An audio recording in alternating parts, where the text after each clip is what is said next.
All right. Thank you, everyone, for joining in. This is our regularly scheduled data analytics workshop. This is part of the one of the workshops that we started back in June of 2022 with a grant funded by the Illinois Department of Commerce and Economic Opportunities Broadband Ready Grant Program. I am Shankar Gimire. I'm an associate professor in the economics program in the School of Accounting, Finance, Economics, and Decision Sciences. This was a joint project we did, grant project we did with Dr. Dennis DeVolder from the School of Computer Sciences and Dr. Chris Merritt in the Illinois Institute for Rural Affairs. We had multiple different topics and different presenters over the course of these workshops. And today we are pleased to have Dr. Josh Averbeck from the Communications Department at Western Illinois University. Dr. Averbeck is an associate professor. He studies how best to design persuasive messages for various contexts. He has two primary areas of research that often intersect. The first is language expectations and persuasiveness. These projects seek to expand the language expectancy theory by examining the predictors and outcomes of particular language expectancy. Linguistic complexity, semantic complexity, sidedness, and affect are some of the language variables used in these projects. Dr. Averbeck is the director of social media lab at Western Illinois University. He regularly works with students to provide training and experience while working with clients on campus and in the community. We are pleased to have Dr. Averbeck to present on today's workshop focused on Facebook analytics and engaging content ideas. So Josh, I hand it over to you, and you should be able to share your screen when you're ready. Okay.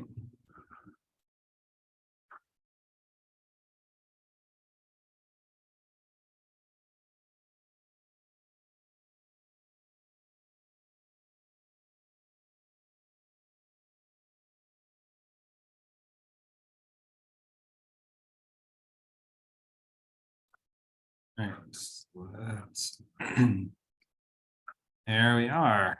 Okay. All right, we see your screen, so that's excellent. Great. All right, so I thought a little bit about how I wanted to focus today, and in part keeping in line with kind of the spirit of the previous sessions, but also some sort of practical ideas about how to best use Facebook. And one of the ways in which you can really leverage Facebook's tools in order to get to maximize its utility is looking at some of the Facebook analytics. Now, when we think about analytics, right, we're thinking about data, we're thinking about analyzing it. In traditional Meta Facebook way, they don't call it what everyone else does. Now it's insights. So if you were to go looking for it and trying to find analytics on the site, you're going to look under the Insights tab. So I'm going to spend a couple of minutes right now talking about why we would bother with using Facebook and why the analytics from Facebook might matter. First and foremost, Facebook and its insights allow you to really take advantage of the owned media that you may have. And by that, I mean, this is some sort of media outlet that you are utilizing that you are not requiring any sort of subscription payment for, or relying on someone else to generate on behalf of you or your organization. So when you have your Facebook page or your business profile, you are the one who is in control of that content. So Facebook does give you a lot of freedom, as opposed to hoping that some PR firm or some marketing agency will generate a nice looking commercial or advertisement for you. Facebook can do a lot of those things and give you that control. But perhaps most importantly, why bother to look at Facebook specifically because it still reigns king among social media platforms. So this is as of June of 2022 of the most popular social media in the US. And you can see the top three are Facebook, Facebook Messenger, and Instagram. And all of those are under the Meta umbrella, the rebranding of Facebook. Despite what you might hear often about how TikTok is growing and just exploding with new followers and content generation, while it's true it is one of the fastest growing platforms, it is still not the largest, certainly in the US. And these data hold up when you start looking at it internationally as well. Facebook still reigns supreme. And I would wager that Twitter numbers probably gone down a little bit recently. Other reasons to think about why you would look to Facebook for reaching out to your community or whatever demographics you may have an interest in is that Facebook just hits all of the right buttons for you no matter what you're looking for. Whereas sites like TikTok tend to trend younger, Facebook still hits everyone, right? So the perception that Facebook is just where your grandparents go to post about their grandchildren isn't necessarily true. The college age and the larger spenders, the 30 to 49 age group, that's still your primary demographic that you're going to see. So you're not going to lose out by spending your time on Facebook. And it's not that you're going to lose out because we might be in a rural setting. You're still going to get the same bang for your buck when you're looking at the kinds of education, income, and all of the demographics that you're concerned about. You're probably going to find them on Facebook.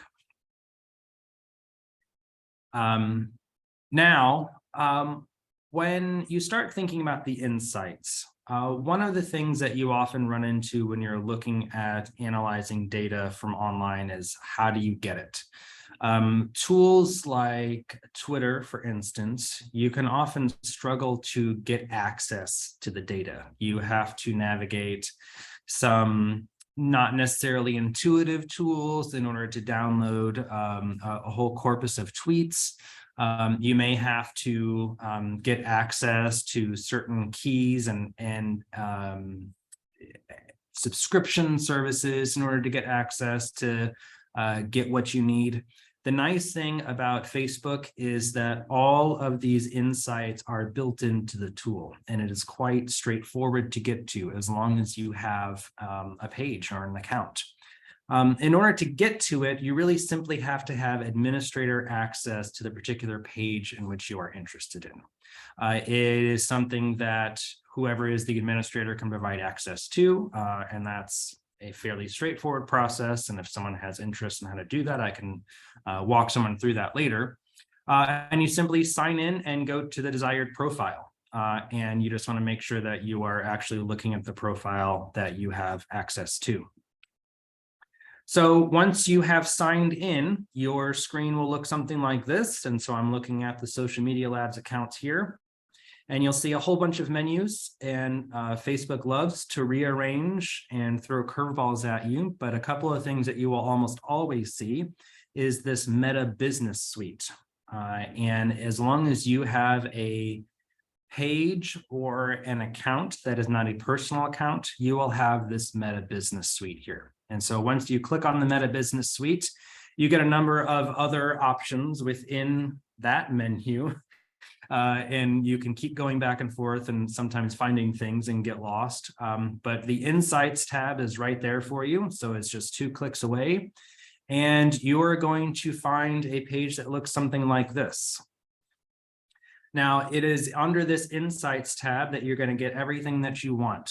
Now, another reason why you might turn to using Facebook's Insights tools as opposed to relying on some other service that will tell you they can get you everything that you want to know. Facebook's Insights is actually one of the better analytic tools for social media tools available. You can purchase a subscription to one of these tools, for instance, Sprout Social is a very popular one, Hootsuite is another one, they will charge you upwards of $600 a month to give you basically the same information. And I don't think you should do that. You should use what's available here. And so I'm going to walk you through what some of these screens tell you and what they don't tell you, and how you can actually use some of this information. So on this menu here, you get the overview, results, audience, etc. on the menu. And the first place that you probably want to go is under results. And the other piece that you want to pay attention to is often you will see this little menu pop up here where you have export. And Facebook will allow you to download up to 28 days of data from your account, in which you can find all of this information that's laid out in these nice graphics for you. You can actually get the raw data and see what's happening on any given day. So you can see, kind of looking at the graph here, between November 9th and November 13th, there's a peak, but I'm not sure which day. And something different is happening on the Instagram page associated with this account that peaks around the 17th, but that doesn't appear to be happening on the Facebook page. And so if I want to know exactly which day that was, and I want to go look at it and see what was working on Facebook to make sure I do that again, because I like it when people see my posts, I can simply download that data and it will save it as a CSV file that will open in Excel. And this is what you will get. So I have just taken a screenshot of the top half of it instead of a giant spreadsheet. And you can see it provides the date. It gives you the Facebook page reach and the Instagram reach for that account for those same posts.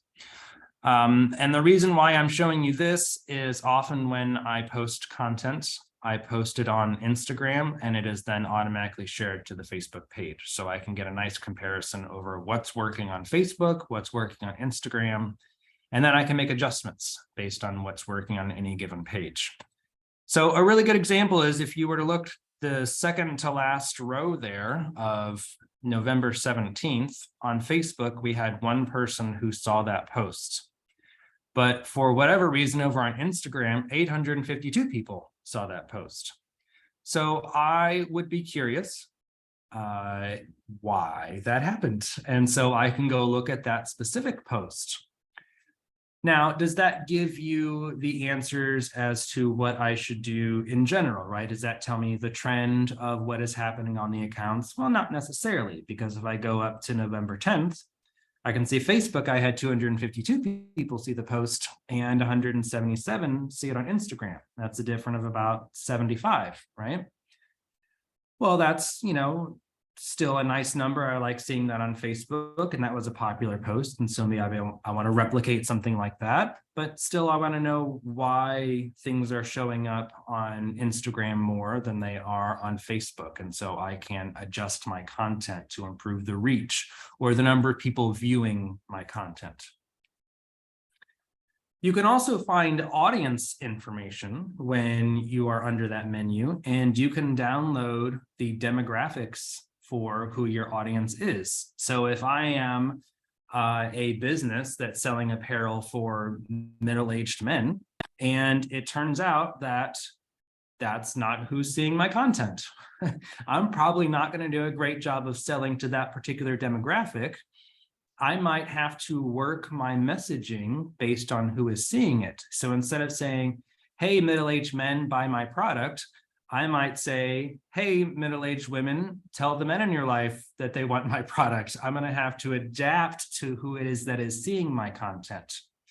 So you can see that the age breakdown is different given Facebook versus Instagram here. And there's also quite a bit of difference in terms of men versus women. Another thing that is always interesting to see is seeing where my audience is coming from.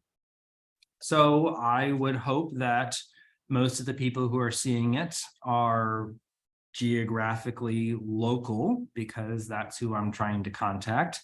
And thank goodness that seems to be the case.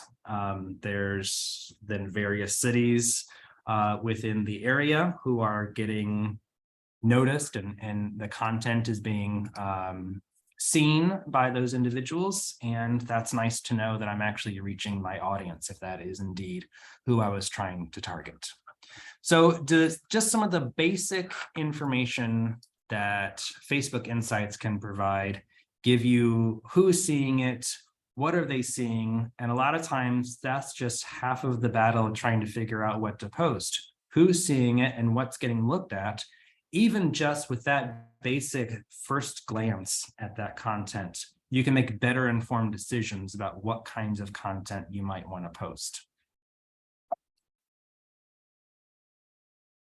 So once you have downloaded that data from Facebook Insights, what do you do with it? Well, one of the nice things that Facebook Insights provides is this is the same data that Facebook uses in order to adjust their algorithm to decide what you might be interested in seeing, what kinds of ads to show you.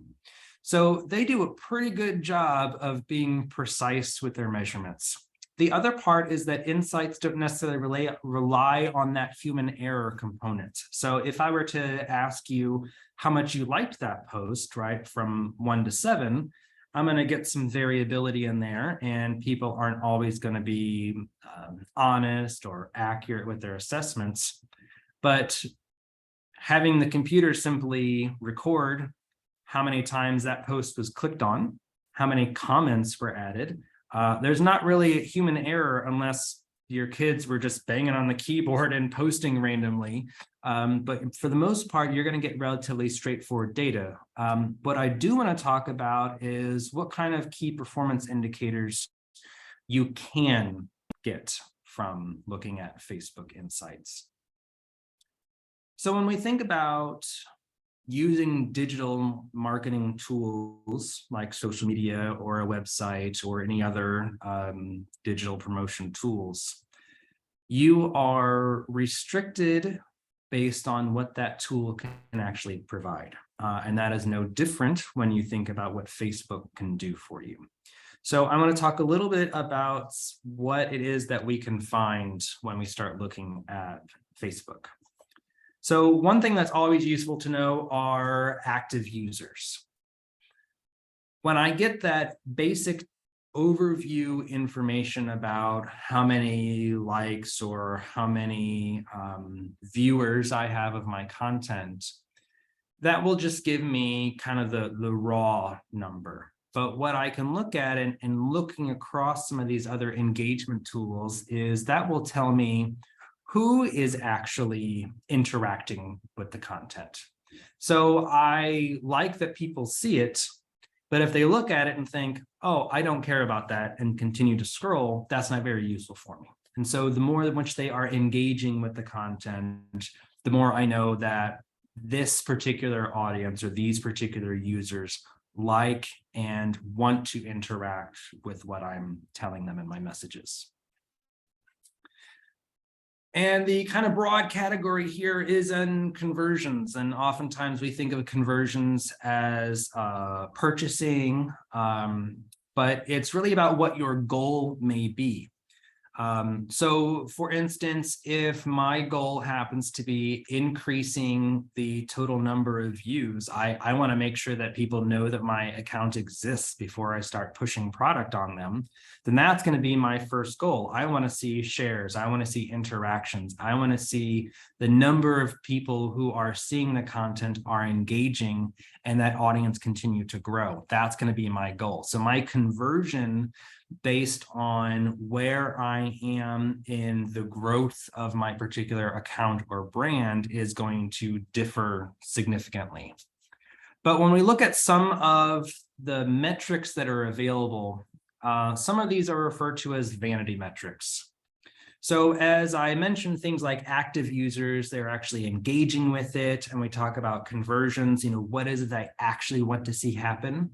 In general, you will see a lot of metrics mentioned about accounts that don't really mean a whole lot. They're nice, and it makes you feel good, but they don't generate a whole lot for you. So things like impressions, clicks, views, and page view. A really good example of vanity metrics is actually on Twitter. As you scroll, whenever that particular tweet goes across the screen, that counts as an impression. Not that they read it, just that it showed up on a screen. Facebook will give you that same information. Your content was scrolled on a screen, not that it was looked at, not that it was really engaged, not that it was read, clicked on, in any way interacted with. Now, it's nice to know that if we have 2,000 followers on our page, and on average, 1,200 followers see our content, that's great. I know I'm getting to my audience and they are active and I show up in their newsfeed. Whereas if I have 2,000 followers and only about 100 people see my content, it doesn't matter that I have 2,000 followers, no one is seeing and able to engage with my content. So impressions aren't totally useless, but they don't tell the whole story. Now, I will say in full disclosure, I have touted vanity metrics on occasion. So for instance, one of the clients we work with is WIU's Food Pantry. And recently in a press release, I talked about the impression levels that we grew the account. The impression level increased by something like 460% on Facebook and something like 1,200% on Instagram. That sounds awesome. We did a phenomenal job. And that just means that it showed up on a screen, not that it generated anything. Sometimes a click on an ad doesn't mean that they are going to continue to engage with it. So seeing clicks on your ad associated with an increase in followers, that's an outcome that we'd be more interested in seeing. So a growth of the brand rather than simply someone seeing the brand. And other things like page views is another way that it happens, especially on mobile apps. It just shows up. So those are feel-good metrics. By all means, talk about how great of a job you did because people saw it. But if you were wanting to generate some specific outcome, you want to think about things like active users. You want to think about whatever the goal was that you want to convert. So on the next few screens, I have some screenshots of some of the insights output that you will receive when you start interacting with Facebook. And so I want to talk about how we might explore and dig into that data a little bit. There are a number of ways in which you can get information. The first one is that you can learn about audience growth, and we'll look at that in just a second. But rather than simply seeing that you had 100 new followers, well, that's nice. It will also tell us how many people stopped following you. It will give you both of those pieces of information. And that is useful to know because while you are gaining people, you might be chasing other people away. So you might have to weigh the pros and cons about who it is that you are losing and who it is that you are gaining. For instance, if you are trying to seek out those middle-aged men and you're chasing away grandmas, maybe you don't care because grandmas aren't buying middle-aged men's clothes. So that may not be too much of a concern for you. You can also see video stats, how many people are actually looking at it and how many people meant to look at the video, for instance. You can see reach, the unique number of people. So the impressions will give you the total number of times a particular post shows up. Reach will tell you the unique number of people. So if I keep going back to your page because I'm looking for something and I reload your page 47 times because I couldn't find what I was looking for, those 47 impressions will show up. Whereas under reach, it will show me that I individually spent a lot of time on there. So sometimes reach can be a little more useful than impressions. Also, you can find things like comments, likes, and shares. So getting some of that information about active users and things like post clicks. So when people are actually looking at your content, if you have ads, if you include links to content, if they are clicking on your pictures to find out more information, you can find how much they're actually interacting with it, even if they're not liking or commenting or sharing it necessarily. So as I said, you can find things like your Facebook audience growth. And you have lots of options you can do. You can look at things by day. You can look at things overall. So if you tried out a new strategy and you want to see if you actually had some success in reaching people because you're really trying to find people, you can see that play out by looking at your fans' total number of likes. You can look at page unlikes. So if you tried something new and you didn't gain very many people and you chased a bunch of people away, you know not to do that again because that didn't work out for you. Other things about video stats, it's not just that the video is played at all, that it looks for at least 30 seconds of viewing. So when you are generating videos on Facebook, you want to make your videos at least 30 seconds long. Otherwise, you won't actually know if people saw them. It seems counterintuitive, but often longer videos get more views. Somewhere around the 3-minute range are where people tend to spend more time. Now, you can see here in the viewing breakdown, you get things like click plays versus auto plays.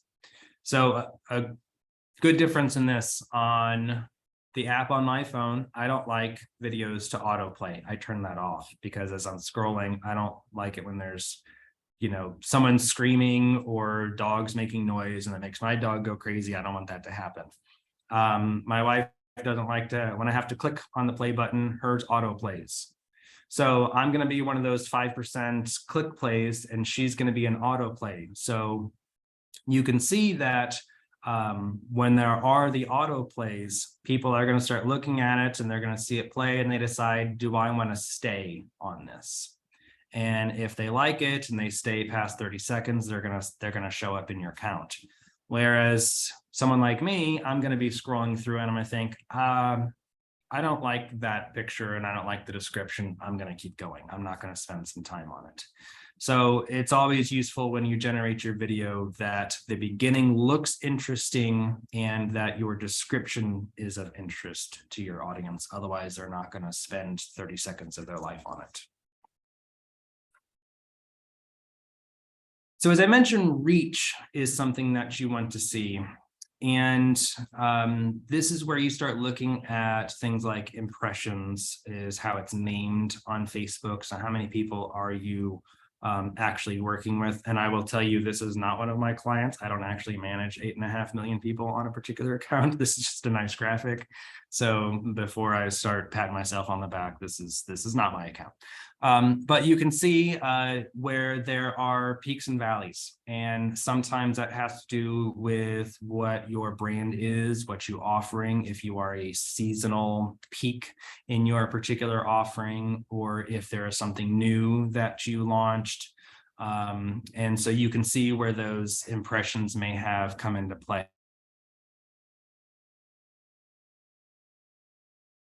Which is non-paid, and you can see paid impressions. So if you promote a particular post or content, you can see when people came to the content. Was it because they came to it because they clicked on the ad, or was it because they already followed you? Other engagement kinds of information you can find, you can break down the reactions and the shares and the comments to see how much a particular post is getting you. And you can see it by engagement type. And so you can get a nice graphic here. And again, you are able to download this data and see how it plays out. But instead of having to create some of these graphs in Excel, you can just let Facebook do the work for you. And that's pretty nice because they have nice, pretty colors. And what is often useful about looking at the reactions, as you can see in this little video that's playing here, is if you have content that can generate a number of responses, seeing the same number of likes as there are in the angry reactions will show you a total number of engagement that looks good, but in terms of what that post actually does for you as a brand may cancel each other out. So if your post makes people angry, and for other people, they actually like what you're saying, you now have a pretty big split among your audience. And it may be useful to know in looking at your demographics now within these engagements. Who are you making angry and who are you reaching? Sometimes you might want to make people a little bit upset in order to engage. You can really see this if you look at literally any politician's account. You will see they will have thousands and thousands of reactions, and you'll see a pretty good split between likes, the laughing reactions, and the angry reactions. And not all of those are coming from the same political affiliation.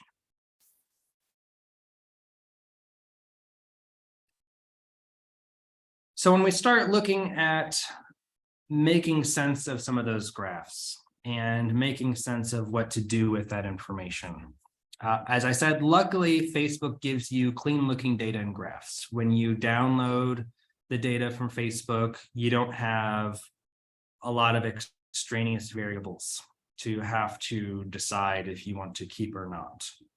The other downside is that you don't get a lot of flexibility. You get what Facebook has. And in most instances, that's probably only what you really need. Now, there are tools that you can do that are things like sentiment analysis, which really looks at the language of the particular posts.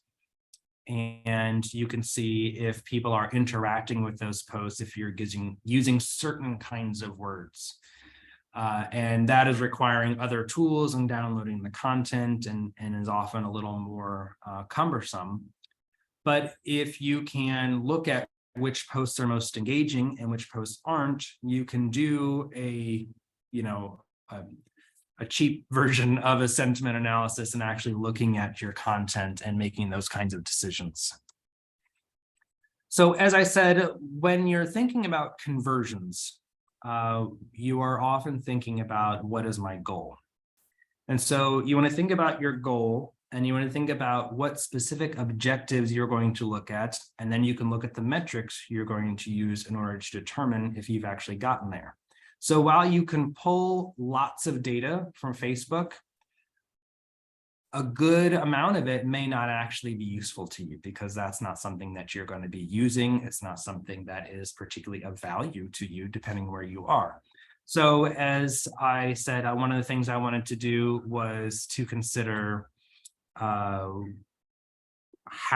I might grow the food pantry accounts. So I have a graduate student who is working with me, who's doing a phenomenal job in generating content and interacting. And so I set these goals. Let's grow the Facebook community. Let's double it. Let's see engagement increase. Let's see that the content is being shared. And let's get more people going to the website and knowing that it exists and find information. And so we're able to see the new number of likes. We're able to see the amount of likes and comments, the amount of mentions, the amount of growth in clicking on the actual website. So that was our goal. Now, your goal or any organization's goal may differ quite dramatically.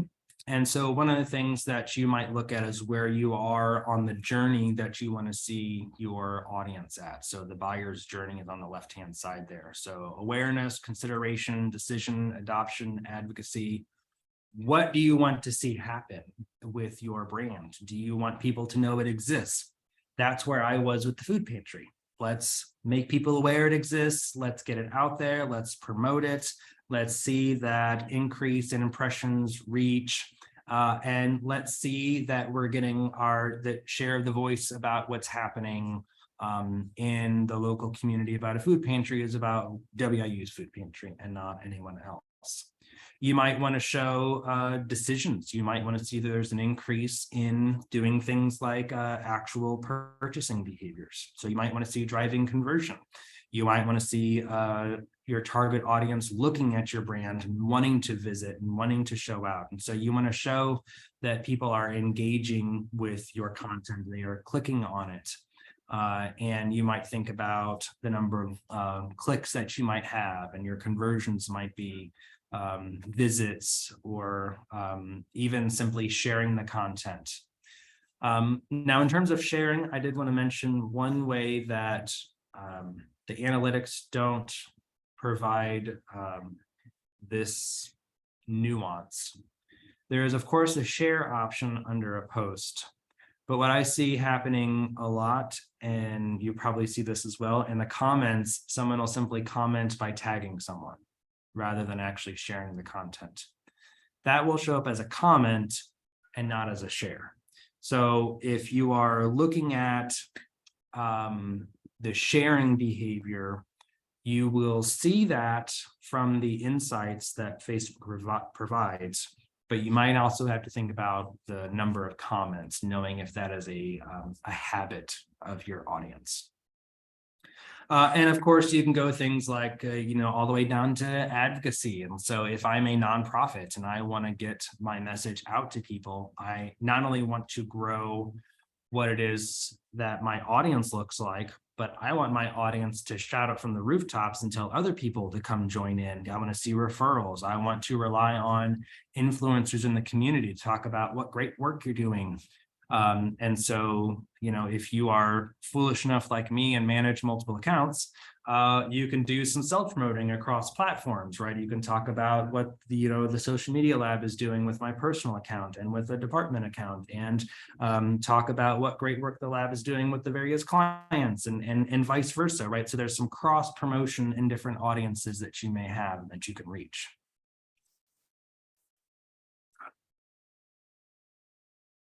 So this is a screenshot of some of the engagement insights that you will see on Facebook. And this is based on the food pantry. And so it will give you, under this particular option, the past 90 days. And I can tell you it was about 87 days ago that I started working with the food pantry. And you can see prior to 90 days ago, the total amount of reactions, comments, and shares was near zero. We started doing anything, and you can see it's significantly higher than zero. And I don't have to pull out my stats program to show you that that's a significant difference. It also gives you a nice snapshot of what kinds of posts are getting attention. So videos, images, and texts are getting a lot of interaction. And if I am sharing pictures, multiple pictures, creating an album gets people to engage because they are clicking through it and they are looking at it. They are spending more time looking at the content, and that is getting a lot more engagement. And then you have these top performing organic posts at the bottom, which is a nice detail that the insights provide you. So I could go back and look at which of those posts were getting the most interaction. And here it already tells me. So as I said on Facebook, there was some particular post that just was knocking it out of the park. Well, this one is telling me right here that this post of sharing, and in this one, celebrating our volunteer of the month. And so this one is where we tagged that particular student. So we tapped into her wide social media network and took advantage of that.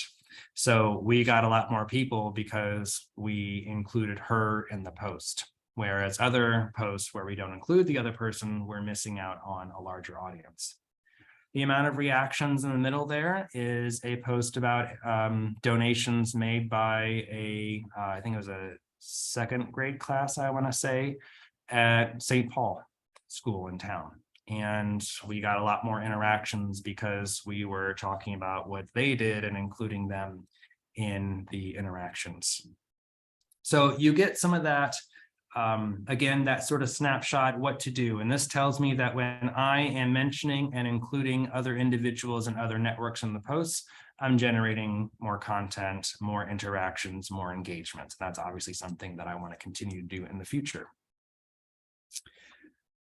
So I provided you a lot of screenshots and content about the insights, and that's all nice, but now what do I do with it? And what are some things that I can actually take advantage of? So what I've done here is I have taken, based on what I have generated in a social media guidebook for academic departments, I have modified some of that content and thinking about how it translates over to a non-academic setting. So how does this work for nonprofits? How does this work for businesses and community leaders? So really, what is it that Facebook can do? Facebook isn't your online marketplace necessarily. Right now, there are individuals who simply do that. But primarily, Facebook is there to build community, to create some brand awareness, some brand loyalty of people wanting to follow and learn more about what it is that you offer, and also to strengthen your reputation. So the more you talk about who you are and what you do, the more people understand who you are, and the more people are wanting to give their business to you because they like who you are. They want to interact with you, as opposed to, I'm not sure what this business provides or this organization does, and so I would never reach out to them because I don't know what they do or why I would want to spend time with them. This gives you a platform to share that and make it clear why you are appropriate for them. What should you post? Well, these are the 4 most successful kinds of posts that show up in the literature, and just across the various accounts that I can tell you for this region, also I can emphasize tend to work.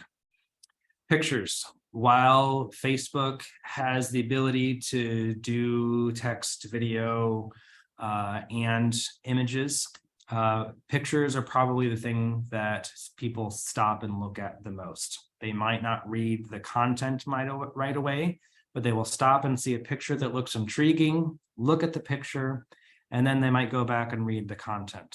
So when you're posting information about a picture, you want to keep it short and sweet, because they're not there for your words. They're there for the pictures of your puppies and your kittens and whatever it is that you're posting. They want to see the nice pictures.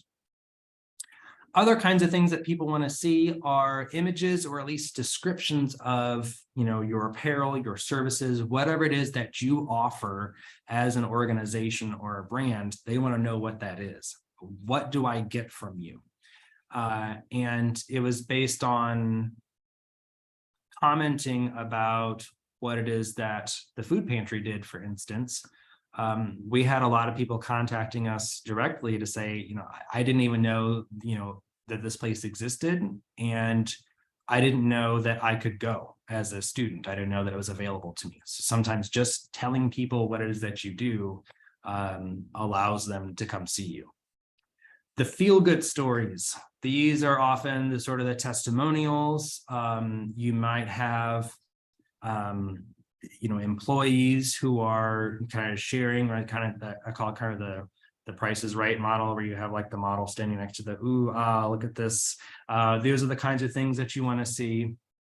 A really good example of this, if you want to look up a local brand that does this, is actually the Brewhouse Coffee in Macomb. They have their employees are sort of randomly around town and just sort of posing with their coffee, right? They're feel-good stories. They make you want to have the beverage. I want to be there and I want that drink. That's what they do a good job of.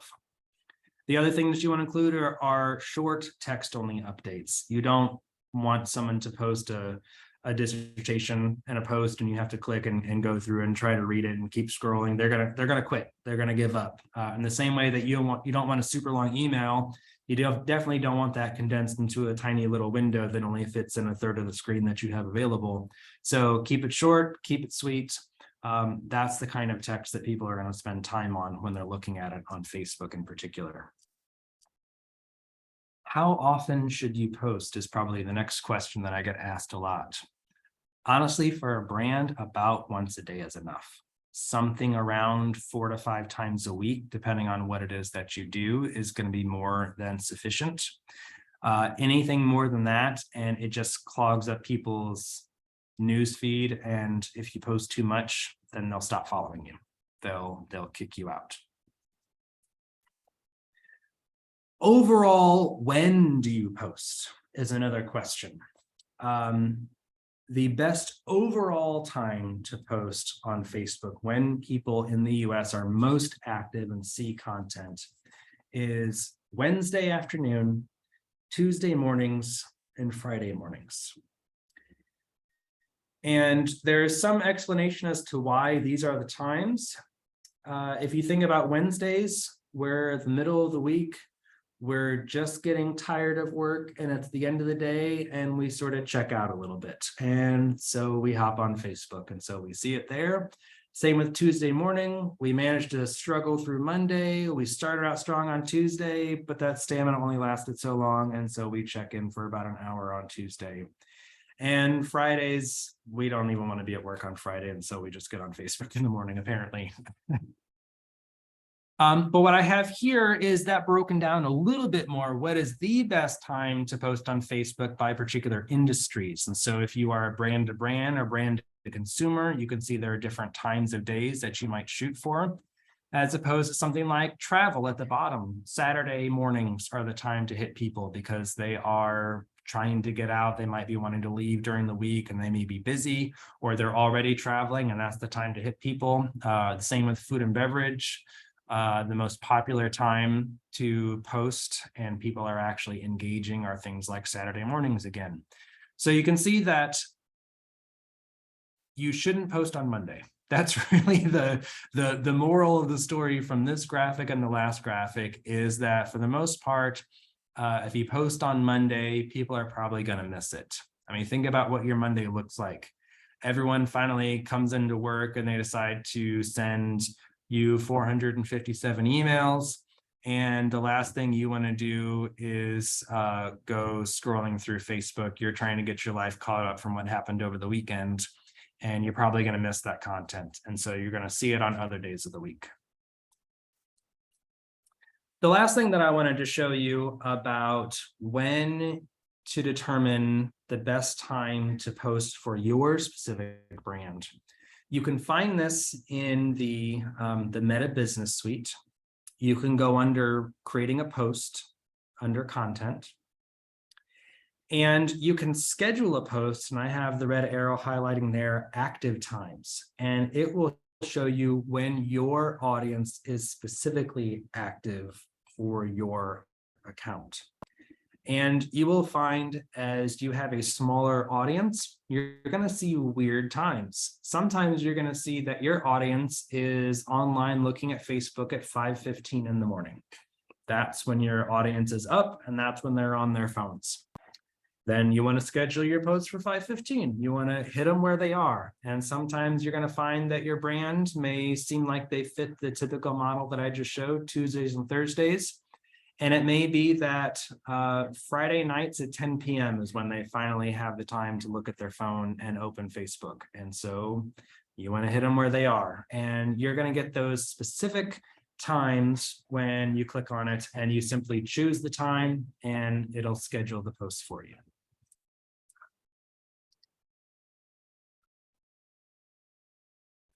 And so there's a question that someone asked, does the info on best posting times work for Instagram too? And it does. And you can, even under the post details here, you can customize the post for Facebook and Instagram, and you can specify the time that you want for Facebook, and you can specify the time for Instagram from the Meta Business Suite here. So yes, it can. So that is what I have for now. And so if there are any questions about anything that I've shared or any other Facebook or social media related questions, I'd be happy to field them. Great. Thank you, Josh. It was great presentation, very consistent with what we had been doing over the last 6 months. I think, some of the information that you showed, I didn't know that existed. So not that I do analyze Facebook data insights a lot, but I have tried, and then this is very useful information. People, please feel free to type in your questions, or you can share if you have any thoughts or questions. But I just have a quick question on managing. So when you do, so this is something that you would have to have a business suite, right, to see all this analytics, or can you do that with just to play around, can you do that with your personal account? You can. You can. Yes. So you may not have all the features from Business Suite, but if you are on your personal account and you go to your on your page, on your menu, you will see the insights listed just in a different spot. I see. So you could actually search the menu for insights and you could find them. And so to see both Facebook and Instagram analytics in the same place, of course, so you would probably need to provide access and connect both accounts. You would have to maintain both of them. Okay, great. All right. Do we have questions? Is it question about the recording? Yeah, so we will share the recording. I'll email it to the group, to people that registered, and to other groups we have. But Josh, you said you would be willing to share it from the social media YouTube I'll account? post on the social media YouTube account and send notice out on our accounts. Great. Any other thoughts?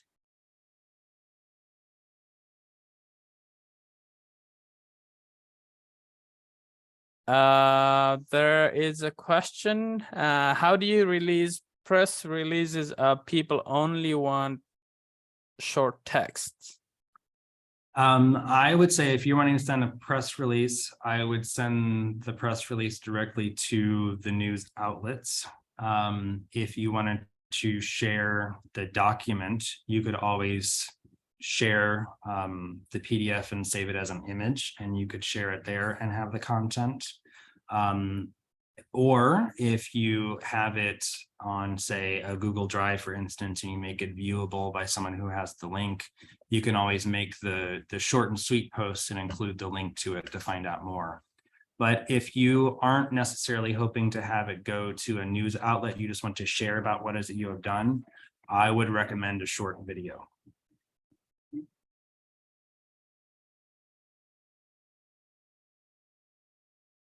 Great. Another question, the posting times, does it work with Illinois or America generally? The times that I provided are about America generally. The nice thing about Illinois is that it's right in the sweet spot in a lot of ways about Illinois. It is fairly representative. Demographically, it's actually the most representative state, matching national demographics. But you can always go to that, creating a post and get the times based on your specific audience.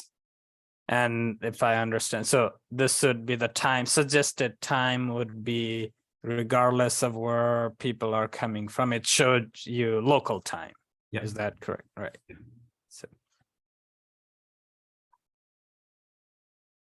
So for instance, I actually had a student who was from Indonesia working with me 2 years ago, and she posted some content and shared it. And so a lot of her family at home were interacting with it. And so when we posted content, the best time to post it, it was like 2 a.m. local time, because that's when her family was up and interacting with it.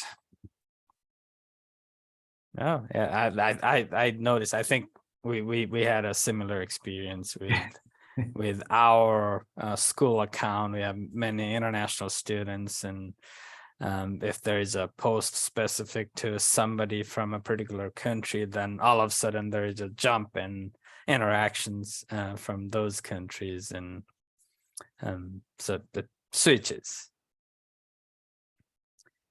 Well, very positive comments that people are sharing their thoughts. I agree, it was very useful session.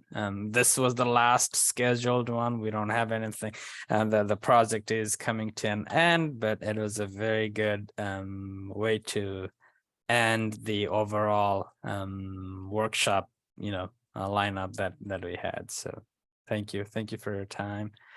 Thank you. Thank you everyone for joining in. All right. Thank you. Have a good day. All right, We'll end thank the you. session Thanks, here. everyone. Okay. All right. Bye-bye.